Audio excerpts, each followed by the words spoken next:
It becomes an opportunity to go and visit the friends that you've made online, doesn't it? Yes. As I fully intend, wherever you are, Judith, I will hunt you down and come and visit you.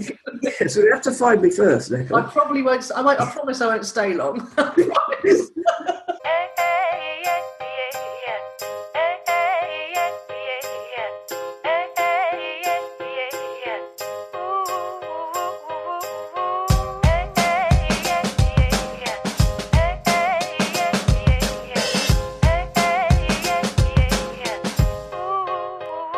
Welcome to Own It, Your Business and Your Life, with Nicola Cairncross and Judith Morgan. In this podcast, we're going to cover everything you need to embrace to become a successful entrepreneur, marketing, money, and much, much more. How to create a business doing just what you love. How to own it, your business and your life. This one will be fast, funny, feisty, and very lively. So sit back and enjoy the show.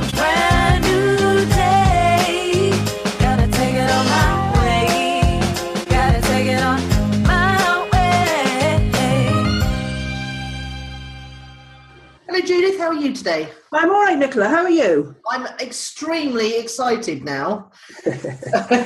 So excited, I thought I could barely breathe this morning. It's just too much. I woke up feeling really quite different to how I felt for a long time now, which was... Well, you know that by the time this episode goes live, you'll have been living in stupor for over a week. Wow, I know. It's just mad, isn't it? But it's not even just the stupor bit that's so exciting. It's the... as the possessions have disappeared gradually on a steady stream of things out the door, not least of which was the 3 suitcases we took round to my ex-husband's last night when we went round there for dinner, which the children had to haul up the stairs. Like they was complaining they had dead bodies in them or something. But it's the lightness I feel. I feel completely light and free and liberated and just having the only clothes in my cupboard that would fit in my suitcase. I'm onto my temporary laptop setup now, because my Mac's gone to be babysat by Phoebe and Nelson, and I've done a test pack, which was very exciting because I filmed it. I'm hoping Phoebe can make it into one of those funny speeded up things with funny music, and then I'll film the final pack. And we've got the last batch of possessions are sitting behind me as I speak, ready to go out the door to the charity shop, picking them up on Friday morning, along with any furniture that hasn't been sold by then. So what you're making me think is that though many people aspire to minimalism and understand the concept, they can't feel the benefits unless they actually do it. Yeah, and I'm astonished how much stuff I had accumulated because I've only been here 4 or 5 years. I moved in 2011, September, and I'm moving out October 2016. That's 5 years. Mm. I moved in with pretty much nothing because, obviously I'd sold everything again that time and got rid of it all. So I think things just accumulate in cupboards. Just knowing that in my wardrobe, there is no shoes beyond what I'm wearing, no clothes beyond what I wear, no toiletries beyond what I use is it's a bit like when you tidy up and everything's really tidy. It's like an internal tidiness. Well, if you think about it, no clothes or shoes or toiletries other than ones I use, why would anybody ever need any more than that? Because you just accumulate stuff. No, hang on. Nobody in the world needs more than that. And the problem with the world is that we've all consumed more than that. We've all bought more than that. I mean, I've been following your system of buying 2 things. So, you never run out, which is less stressful. But beyond the 2 things of the things I use, I've worked out what it is, Judith. It's decisions. It's really hard to make lots of decisions in a day. We know that thing of willpower, where we wake up in the morning and we've got X amount of willpower and decision-making capability. And as the day goes on, even the tiniest decisions wear you out. That's what it is. Because I'm being forced to make decisions, and I've got the support of Sarah. I'll talk about her later. But I think that most people get up in the morning and the decision of whether to keep that or throw it away or send it to, the charity shop is too much for most people on top of the decisions they have to make Well, there is an easy way around that, which is every time something comes into the house or you bring. So we've listened to your postman delivering parcels quite a lot in the 100 episodes. Yeah, largely Phoebe's, to be fair. Every time something comes in, something's got to go out, otherwise your house fills up. And it's the same when people, I don't do this, but people, so when Ocado bring my weekly shop, they take away last week's plastic bags and I've consumed last week's groceries. So I'm not adding to the sum of what's in the house all the time. Yeah. Well, I know. Yeah, and I'm going to live like that now. And also, once you see on Friday night the size of the suitcase you take to Gatwick, you're going to live off that for 6 months. If you can live off that for 6 months, you can live off that, apart from replacing it, for the rest of your life. Yeah, there is a suitcase of tiny knickknacks, not knickknacks. There's about 5 things that I can't bear to part with that remind me of things, like my poker champion cup. And there is a suitcase of books because I've got the book cupboard down to 1 suitcase that I couldn't bear to part with. So when I do eventually have a home, I'll have a few things to make it look more homely. Because a house without things like that does look very bare, without anything at all. Not to my eye, it doesn't. It looks clean and lovely. Well, we'll see. But this house is looking very bare, I can tell you. I think when you take things down, it looks bare because there were things there before and they're not there now. And they leave shapes on the walls and things like that. I agree with that. Yeah.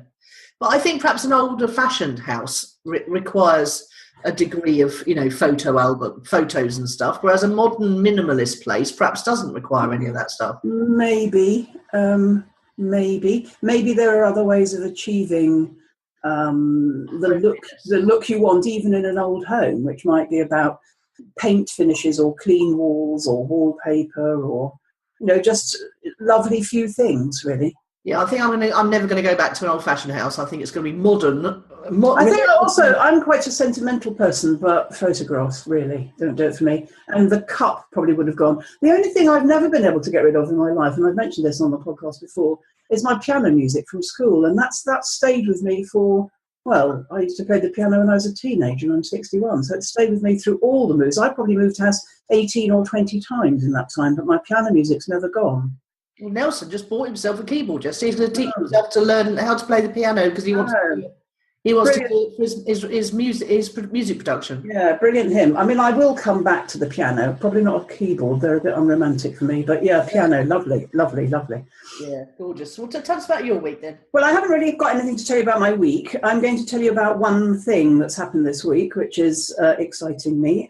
Jacqueline Rogers, who stood in for me on one of those 5 weeks in August, has launched a very abundant offering and woo-woo offering called the Manifestation Game, which is 5 weeks that starts next week. And she's going to send us a workbook and a piece of homework on Friday night. And then the following Tuesday, we've got an hour's teleconference with her. It's all about manifesting things. The 5 weeks are about, let me tell you what they're about, vision, vibration, power, action, manifestation. Why I piled in and took a dozen of my closest friends with me is because it's £17 for a lifetime membership. So she's going to run it quarterly. We're able to come back and do it whenever we like, which I think was something that needed supporting. So I'm in and I'm excited about that. Well, I might join now because I've had a rather marvellous manifestation of my own this week. Well, you certainly have. We're not going to tell, are we? No. I might tell about in the Who's Impressed bit. Okay, all right, good.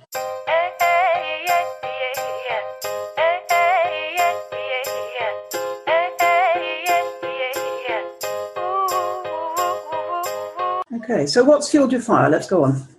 Well, I've been flapping about and flailing about trying to find a niche because, I want to run my membership and I want to occasionally offer funnel building and automated email services, but I haven't known who to aim that at. And if you don't know who to aim your marketing at, it's impossible to do any marketing because everything is predicated by the fact you know who you're talking to. And I've been flapping about. I was thinking authors, experts, consultants, but everybody's aiming at them, or my perception is everyone's aiming at those people because they're creators and they churn out content, which is one of my criteria for a good client. But then I thought, perhaps I could just aim it at people who want to become middle-aged digital nomads. Okay. Well, yes, that's a good idea. Yeah, because they'll need traffic, and they'll need mentoring, and they'll need funnel building services. So, and you're right in the middle, right in amongst them. Well, exactly. There's authenticity there, isn't there, and integrity, because you're living the life yourself. Yeah. Yeah. So that's who I'm going to aim at for the next 6 months, anyway. Very good. What about you? Facebook notes. Oh, I've seen you do some fabulous ones. I know. And all they are is a blog post by another name. And I'm going to tell you something about it in a minute. I was talking to a client, Alison, who is a listener of our podcast, and I'm going to link to an article, because I told her I'd seen people doing it. She went off, found out about it, wrote a blog post teaching us all how to do it, shared it in Small Business Big Magic. We all had a go. And not only do they look beautiful, but I can tell you from the insights of my page, I'm going to tell you what happened yesterday. I put 3 things on my page yesterday, and it tells you on Insights what type of a thing they were. 2 were photos and 1 was a note. And the 2 photos achieved a reach of 41 and an engagement of 1, and a reach of 58 and an engagement of 2. My note achieved a reach of 248 and an engagement of 46. Oh, that's interesting. And the engagement is that they clicked the link marked see more. So they see the picture and they see the first 2 paragraphs and they read the rest.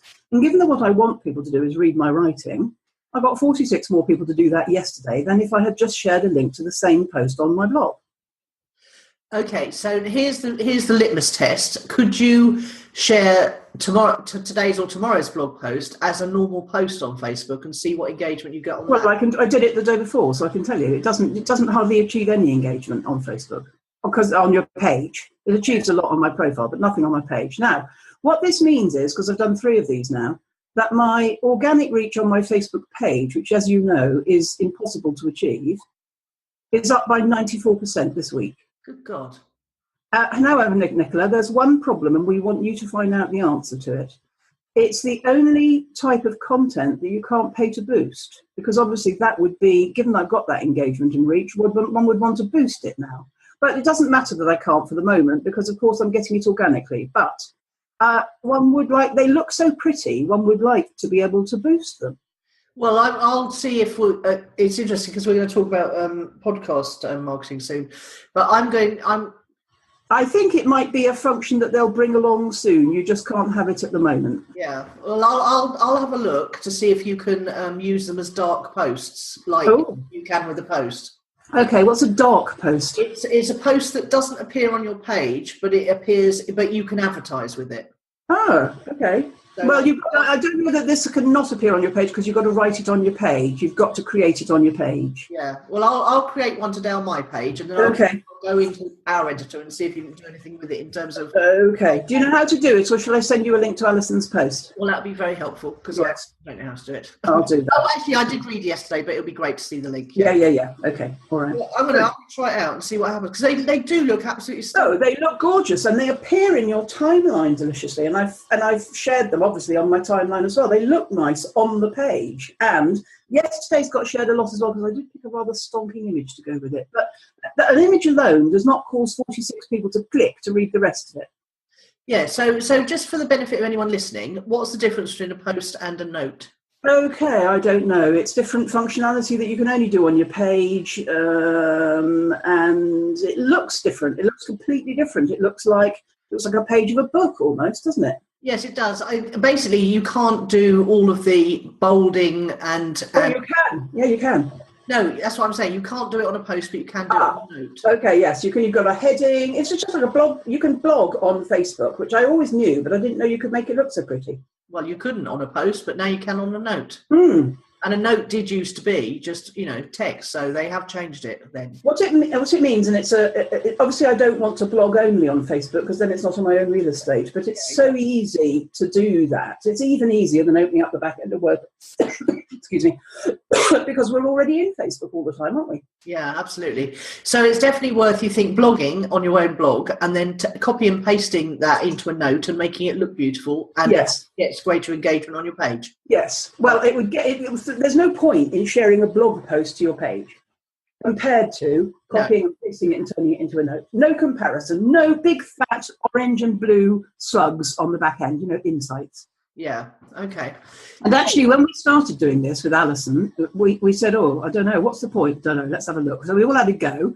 And then I went, oh my God, have you gone and looked at your insights? Because, the slugs, you know what I mean by the slugs, don't you? The orange and the blue and the purple slugs, they're much bigger. The slugs, I've never heard them called that.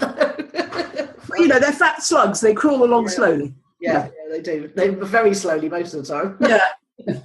Cool. Well, that's brilliant. So a nice bit of scientific validation there. I like that. So client opportunity of the week then. No, hang on a minute. Did you tell me what fueled your fire?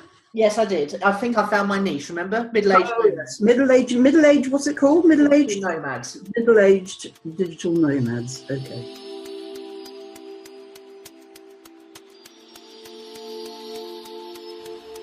If you are bored by working for someone else, or tired of trading time for money, or a business owner who's ready to travel and have adventures, then Own It the Summit is for you. We interviewed 18 inspiring entrepreneurs enjoying unique lives. Now you can dip into those lives and decide which of the business models will work for you.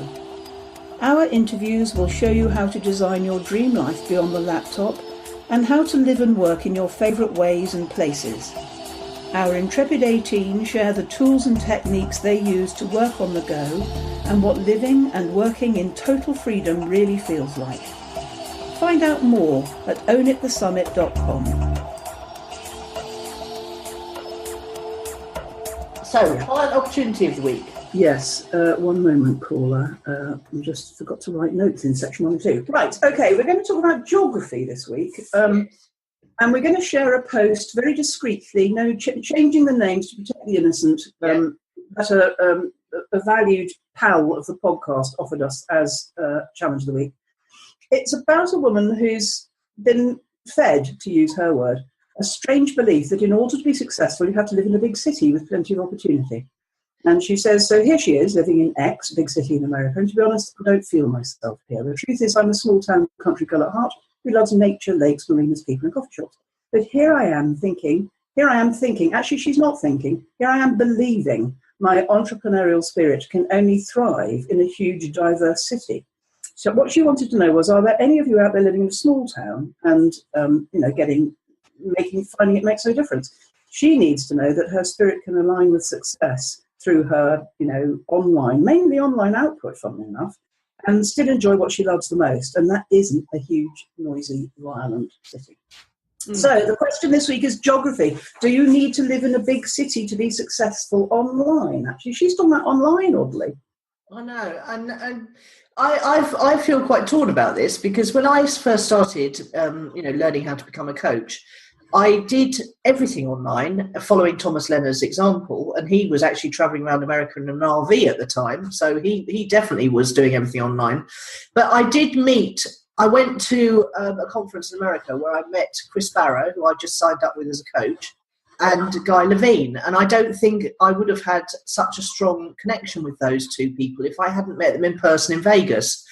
So I believe, and then I went back to Worthing, where I had 2 small children, and I never went to any networking events for a while. And then I did start to go to BNI, where I met my bank manager, who subsequently helped me with the purchase of the hotel, which helped me meet you. You came to a physical event at the hotel, and I met Steve by going to a restaurant. So all of the important people in my life, or the people who've had the biggest influence, I've met in person. But I had established a relationship with most of them online first. So the physical meeting them and cementing the relationship was sort of, I suppose, cherry on the cake. I'm not sure. You're talking about meeting people. She's not even talking about meeting people. She's saying that only big cities have plenty of opportunity. I think she must mean the opportunity to go and meet people in person. That must be what she's talking about. Because... Not what she says, but she doesn't express herself very well. In order to be successful, I have to live in a big city with plenty of opportunity. Well, yeah, there's not plenty of opportunity unless you go and meet people, is there? So she must be... No, I was just going to say, I live in a big city and never leave the house. Well, it's madness. Judith, we've both been much more active. I mean, when you think about the Money Gym, we used to have quarterly workshops that people love to come to. We used to go and have events in the big, that big, lovely conference. At one stage, we had monthly events, Vicar. Oh, did we? Good God. Yeah. Really? Yeah, we had one Saturday. We had at least 10 Saturdays a year. Let's talk money. We did, yeah. So okay, let me go back to this point she's saying here. She's been taught to believe that entrepreneurial spirit can only thrive in a huge, diverse city. And what she wants to know is, are there any people, and it's a good question because you're just about to go and live in a small town, is there anybody out there? She needs to know she can align her spirit with success. And you can align your spirit with success with any belief you choose to believe. Yes, and I certainly, and you. This is about beliefs, Nicola. It's not about geography at all. It's about beliefs. It is, because entrepreneurial spirit now. I mean, I believe that it's beneficial to go to events, but you don't have to live in a city in between those events. You can live in anywhere. I'm going to live in a tiny little village, even tinier than Shoreham now. Yeah. And because it feeds my soul, Judith. I want to look at beauty. I want to look at sea. I want to look at mountains. I don't want to look every single day at bricks and houses and roads and cars. So I think you can live anywhere. Of course you can. But I do think it's important to go and connect with people, like-minded people at events, perhaps. I think they have bricks and roads and houses and cars in Stupa, but they will look different to you because there's not so many of them. I mean, I think, I don't want to get into politics, but it's a great time to be leaving the UK. We're in complete disarray. And somehow the places that we've loved on holiday feel enticing. Yeah, yeah. I mean, my ultimate goal and your ultimate goal is a place we've both loved on our respective holidays. Yes, and I'm perfectly aware that I might not stay there. In fact, I'm already planning my 2018 world tour in terms of going from an event to event with a bit of Airbnb in between. I'm actually planning to visit you at some point, Judith, in the Caribbean. Well, I might not be there by then, or I might not be there at all. You're overtaking me on this journey thing. We don't know what's going to happen in the future. No, we don't. It's exciting, though. But one thing's for sure, there is a global community that you can tap into. Now, if she's talking about the startup community, then they do lots of meetups, and you can go to tech things in most big cities. And, for example, in Brighton, there's a very thriving startup scene, and in London and San Francisco and some Houston, Texas, Sydney, but you can drop in and out of that. You don't need to be there all the time. You don't need to live in those cities too. But also there's so many virtual events that go on as well. I mean, this thing I'm just about to do with Jacqueline, I made new friends from that already. Yeah. So why do you think it's because she's come from a traditional school, college background? No, she's been fed the belief. That's what she says here. I've been fed this strange belief. It's about when you're underconfident, you take on the beliefs that other people tell you. You know what they say about doctors, that because we have this respect and awe for them, they hypnotise us with a diagnosis. So we believe it and we take on the symptoms of it, whether or not we've already got it. Somebody's hypnotised her with this belief, some guru that she trusted and liked and who was probably right, and was probably feeding back his or her own experience of life. And I certainly say to my clients, get out from behind the computer, but I only mean by that, go for a walk, don't wait for the results to happen. She's taken on, when underconfident, this is what I want my clients to understand and believe, that they're confident, they're good enough, their instincts are good. They might not know the answer to everything, but they can trust themselves. And she's trusted this other person more than herself. She's migrated from her natural habitat, literally, to a city where she doesn't like it at all. And because she's bought into a belief that somebody else's reality, that in order to be successful, you have to live in a city. I mean, actually, I don't think I would have ever believed that. Would you? Would you have gone, you have to examine that belief before you up sticks and move to somewhere you didn't want to live? Well, I did when I was little think that London was the place where I had to be. Well, absolutely. The streets are paved with gold. Everybody knows that. What, sorry, what did you say? The streets are paved with gold. Everybody knows that. And so when I was 18, I never forget, I sat in Brown's restaurant in Brighton with my friend Kim, and I said, I can't wait to get moved to London. And she said, I'm not coming. And I never forget the shock I felt that there was someone who didn't want to move to London. And I did move to London several times, and it really, the last time particularly where I met my husband was a much better experience than all of the previous times. But I always knew I couldn't stay there for life because it made me feel a bit claustrophobic, although it's got the river running through, which does help. I knew I couldn't live somewhere like that that's landlocked. I couldn't live landlocked forever. So I did sort of feel that I had to move to London to become more successful. But as it happened, I actually became much more successful when I moved back again. There you go. So Kim was right. Yeah, well, Kim had a very happy life not moving to London. She was fine. And for years, she was much more successful than me as well. So that just proves that little thing. I think the interesting bit about this is about what we choose to believe. What we choose to believe is true for us until we examine it and change our minds. So if you believe hook, line and sinker that you've got to be in a city to be successful, you can kind of prove that right initially. You can prove anything right that you believe. That what you believe becomes a self-fulfilling prophecy. Well, was it Henry Ford that said, whether you believe you can or believe you can't, you're right. Well, there you go. But this wasn't her belief. She didn't choose this belief. She was fed it. That's her word. And that sounds, what does that sound like? If somebody's feeding you, it's kind of like you didn't have a choice. Well, it's like being sold something. I don't believe you can sell someone something they don't want, and I don't believe you can feed someone something you don't want. Otherwise, it's torture, isn't it, if you're stuffing food? So she wanted to believe this in some way. That's the same as you, wanted to believe that success was in London, but actually then discovered it was back home. Back in Worthing. And so actually it's transportable. It's wherever you are. If you're a successful person, you can create it wherever you go. Yes. Yeah, and she definitely had. There's a little whiff of victim mentality there, isn't there? About the thing of being. Well, maybe she's waking up. That's what I think. Yeah. And interestingly, she says here in one of them, which I quite like this sentence. The truth is, I'm a small town country girl at heart who loves nature, lakes, marinas, people, and coffee shops. Well, actually, I happen to know that apart from nature, all of the other ones exist in the city where she lives. And also, all of apart from nature, all of them have Wi-Fi, largely.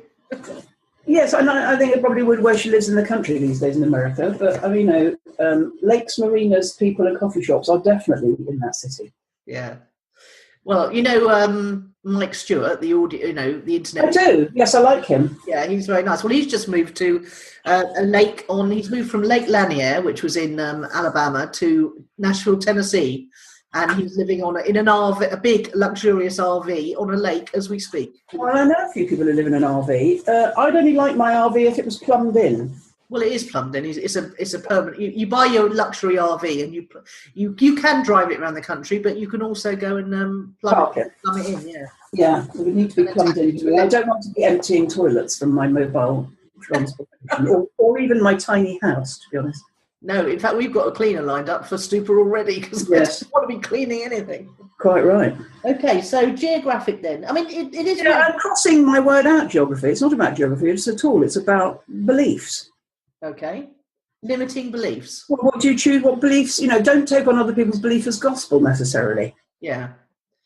Because there is always a way, isn't there? I mean, even if you move to a small town and you crave face-to-face human company of other entrepreneurs, there is going to be at least, in any small town, there's going to be at least 3 to 10 entrepreneurs you could have a meet-up with once a month, isn't there? I also think, go to a big city, don't like it, go back to country. Yeah.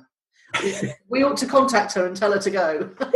We've decided, along with our 500 or 600 listeners of each podcast episode, that we should go back and live where she wants to. Can you? Well, that's the question. Can you live wherever you want to be successful? Yes. Yes. Because when you think about it, all of our clients are global. I mean, one of our biggest download area for this podcast is Sunderland, for heaven's sake. Dear Irene. That's Irene. Yeah. So, we get downloaded from all sorts of places. I mean, we, on Swagger and Soul, we've had our first download from China. Oh, there you go. I mean, God knows how they found us. But the point is that you can tap into a global network via podcasts, via conferences, I want to go to Awesome Fest one year, which is the Mind Valley thing. I mean, you can just go and find your tribe at any of these events, can't you? Well, here's a thought. I'm over events. I'm not going to be going to any of these events ever again. But sitting here in London, I've met more people around the world than I could have done by leaving my house and going out into networking in London. Couldn't have met my clients in New Zealand and Australia and America, could I? No, you couldn't. And funny enough, Michael and Kayla, who we interviewed for the summit, they're the ones who live permanently on the road. They stopped by Brighton last week. I saw lovely pictures of you all. Yeah, we had a lovely time at the Crown and Anchor, and then with the very smallest Indian restaurant in the. So actually, it works the other way round. It becomes an opportunity to go and visit the friends that you've made online, doesn't it? Yes, as I fully intend, wherever you are, Judith, I will hunt you down and come and visit you. Yes, so you have to find me first, Nicola. I probably won't. I promise I won't stay long.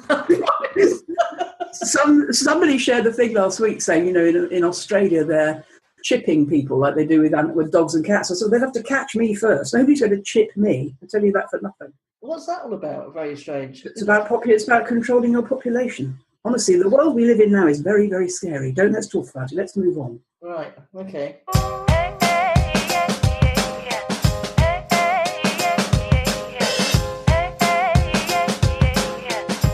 We will. We'll move on to word of the week. Yeah, I'm going for impatience.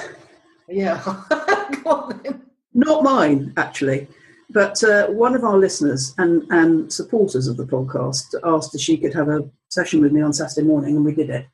And I gave her some advice about how to solve the problem that she presented with. And on Monday morning, she sent me an IM on Facebook saying it's not working. I went, oh, sorry, forgot to tell you, you've got to do it for every day for the rest of your life, not for 48 hours. Impatient. People want results. Actually, it wasn't 48 hours. It was about 40 hours by the time, 40 hours by the time. It wasn't even 48 hours before she sent me a message saying, it's not working. No, you've got to do it forever, not just Sunday and Monday morning. I thought it was very funny. It just revealed to me what I'd forgotten to tell her, which is anything worth doing takes time. You've got to dig in, love.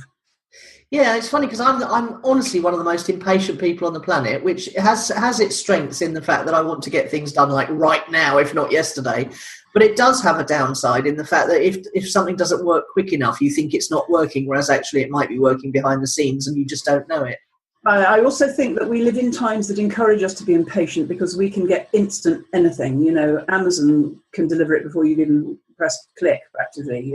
We've just got used to instant gratification. And everybody I know says to me, I'm terribly impatient. I'm like, yeah, I know. We all are now. Yeah, absolutely. So my word is liberated because that's how I feel. I bet you do. From rent and bills. I'm liberated from stuffing cupboards. I'm liberated from clothes I don't wear. I'm liberated from all those toiletries I kept just in case and I will never actually need ever again. Yeah. I feel completely liberated. It's marvellous. A long time ago, I decided that all you needed in the bathroom was... in the shower area was the one shampoo you're currently using and the one shower gel you're currently using. And the rest of it. When I go into other people's bathrooms, they've got bottles and half-used bottles of stuff everywhere. It just makes me feel claustrophobic. Yeah, no, absolutely. And in fact, visiting my ex-husband last night, he is a hoarder. He's got lots of stuff in his flat, and the kids love it. They say it makes it feel homely, but it made me feel quite like I needed to tidy up. You're quite lucky that you would take on your stuff, because when I tried to get my brother, who's very minimalist like me, to take on my stuff, he goes, "Oh no, sorry, don't want." No. He took my granny's chair and a couple of. He's got the piano music, in fact, but he won't take on my stuff, whereas Irving quite happy to take on 2 or 3 of us. I hope she doesn't listen to this podcast, but his girlfriend has got a very large garage in Henfield, and I suspect that's where my suitcases are destined for. Ah, okay. My ex-husband's girlfriend's garage. Yes. Okay. Well, and funnily enough, once you've severed the connection with them, you might never be reunited, and you might not care. Yeah, the books I think I could let slip off into the mists of time, but there is. There is 2 other things. Anyway, when my brother was abroad once, he had some stuff in storage, and one day he got a letter saying there'd been a fire at the storage unit, and he stored my father's bicycle, and he misread the letter first of all, and he thought the letter said that he'd lost everything in the fire except my father's bicycle. But actually, he hadn't lost anything except my father's bicycle. That had been the casualty of the fire. I think it was something like that, or a lawnmower or something. But, actually, once your stuff's in storage, the further away you are from it, the lesser and lesser becomes the emotional attachment to it. Yeah, that's very true.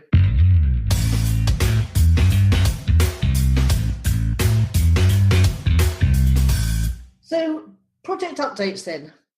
Well, I haven't really got anything to report, but I'll tell you my 2-horse race is most definitely on. The buyer is still in. We are still looking for 2 pieces of documentation. I've come clean with her about the fact that I've got this other money coming off on the outside, which might not mean I had to sell. So she knows the truth. Yeah. And I find that I'm not attached to the outcome. Whichever horse wins my race, I'm totally cool with it.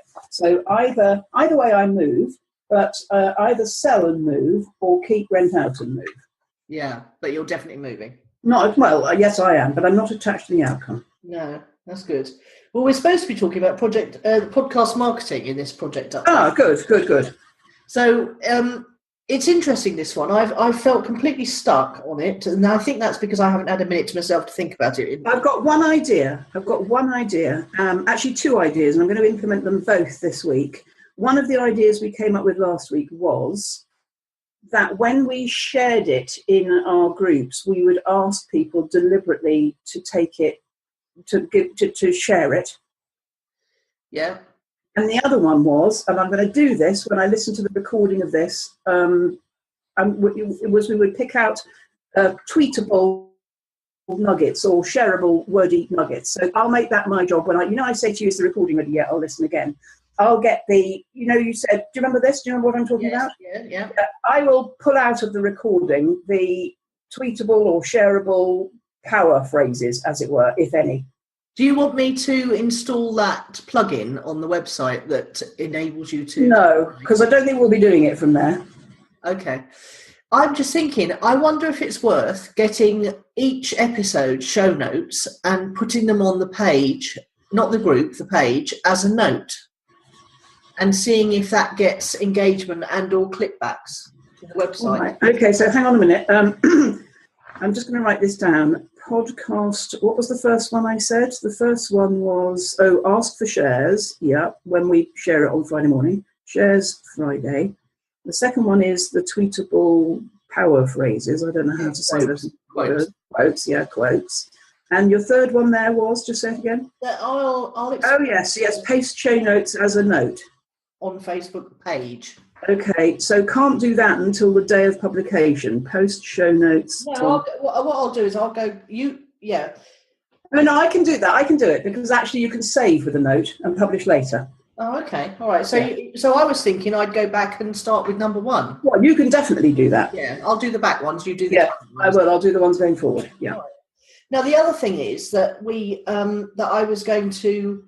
Where I've got stuck with this is because we've got some money to do some Facebook advertising. I don't want to waste it, so I'm trying to work out the best way to do it.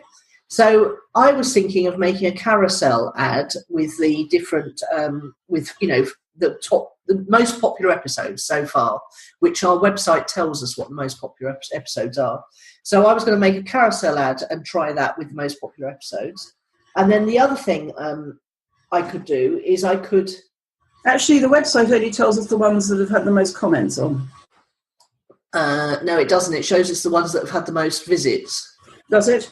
And YouTube, iTunes, gives you that slug on the right-hand side. Yeah, I'm not convinced. There must be a better measure than our website, because our website is about engagement with our website, not with our engagement with the podcast. Yeah. Yeah, good point. Anyway, so that's why I'm stuck with the Facebook ads, but I will crack it, and I'm sure I'm going to crack it when I get to... I don't think there's any urgency about that, Nicola, to be honest. We've waited this long, we can wait. Yeah, but I'm thinking what I'm lacking with this is space to think about it. So I get that. I'm surprised you've had space to think about anything at all this week, frankly. Well, you'll hear in the Who's Impressed section why I've had any space at all. I've got what it shows on the side. We've got a plugin called Most Shared Posts. So I don't think that's indicative of anything at all, really. How do you know? No, it's indicative of a shared post, not of the podcast. Yeah, but it gives you an idea of the topics that are the most popular, doesn't it? No, it gives you an idea of the ones that are commentable on or something like that. I think that's okay. It's misleading. It's better than nothing, but I think it's misleading. Okay. So this is a challenge that we will crack, but yeah. So are you saying there's nowhere in the world that a podcaster who podcasts on iTunes, Libsyn, Stitcher and somewhere else can see what is their most listened to episode? Yeah, on Libsyn you can see your most downloaded episodes. Well, that's it then. Is that what you think is the best? Yeah, I do. Yes, I do. Okay, so in that case, if I go to Libsyn and look up which ones, but then what will we do with that information once we know? Whatever it was you just said, they're the ones you're going to share on your carousel or something like that. Your carousel. No, I love to convert that into carousel. Yeah. It's funnier. Carousel you like, love. Yeah, somebody I know once said that. We're standing at the carousel at the airport, and that we've just called it a carousel ever since. Okay, got you. Okay, so I'll be carousing with the most downloaded episodes then. But when you get there, darling, not before you go. Yeah, I'll definitely not before I go. I've only got 2 more days. I've got my final pack to go yet. Good. Although that, God knows, that can't take long, can it? No, well, it can't actually, because I'm quite an efficient packer. When I drove across America, I was unpacking and packing every night. It was brilliant.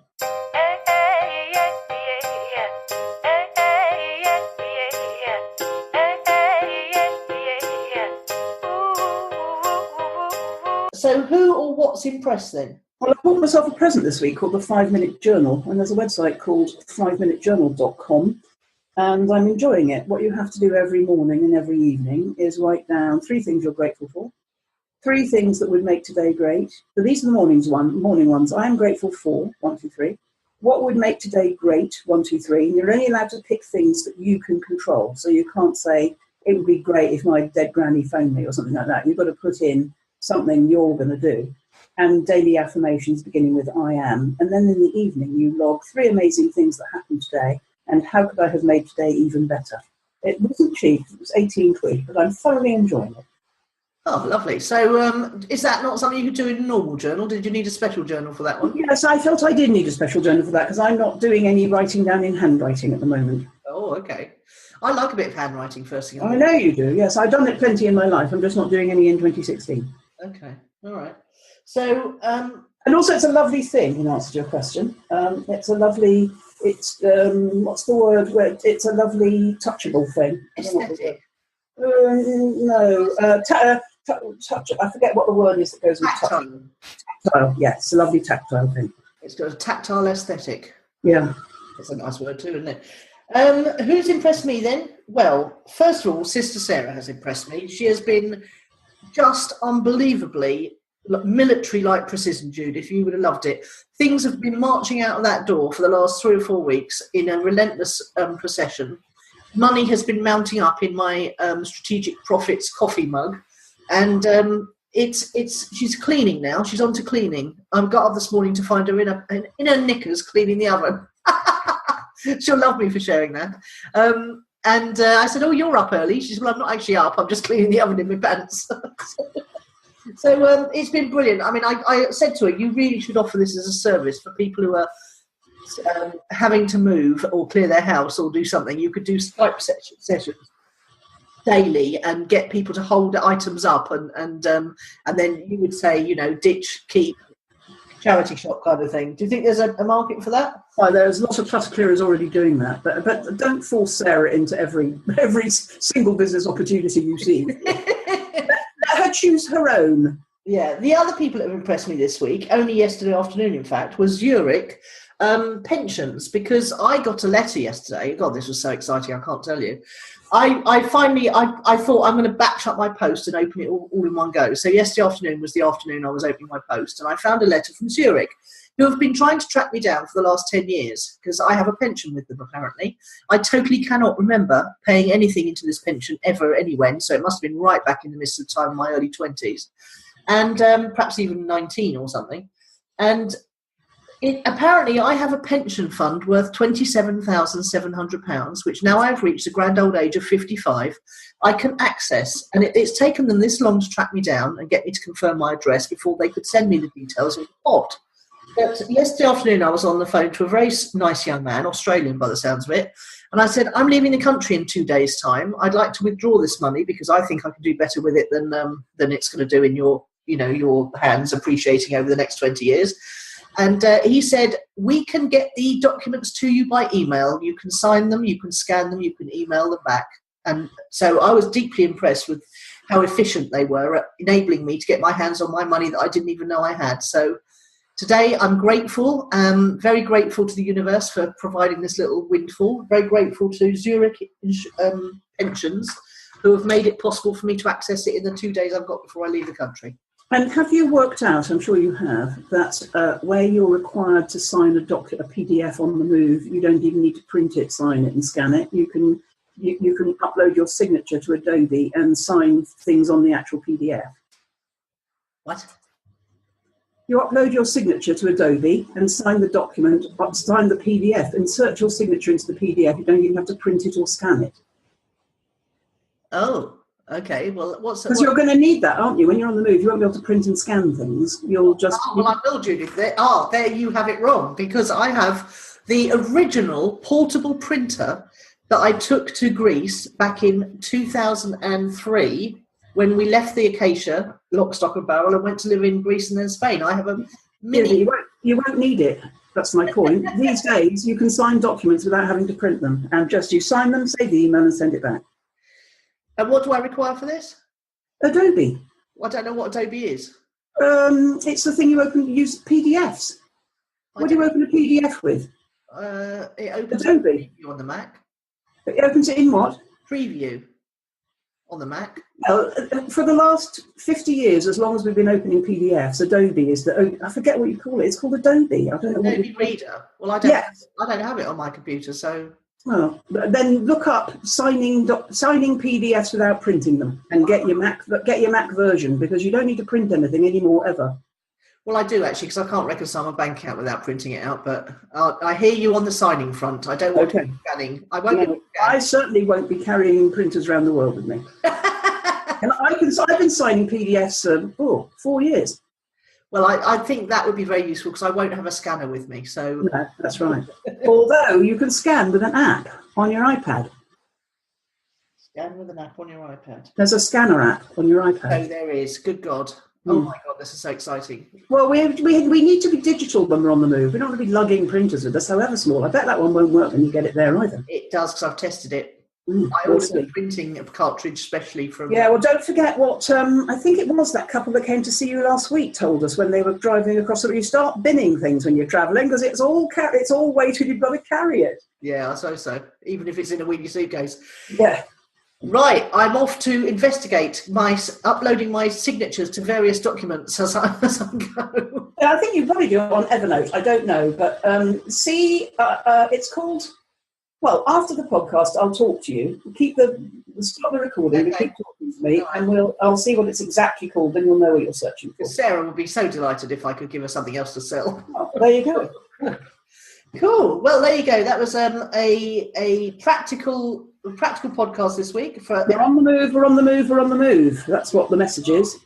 God, I wish you could get on the move, but I'm not bothered anymore. I'm completely relaxed. I'm in my own home. The sun is shining. I don't care what happens. What happens, happens. Exactly. Brilliant. Well, thank you very much, and I will speak to you next week from the southern Peloponnese. Well, you might. That'll be our first test of you on the road, won't it? Will, indeed. See you soon. Bye. Bye. You've been listening to Nicola Cairncross and Judith Morgan. The podcast is called Own It, Your Business and Your Life. Do come and visit us at ownitthepodcast.com. We'd love to hear your feedback. You can find out more about Judith and visit her on her website at judithmorgan.com, and you can find Nicola at nicolacairncross.com.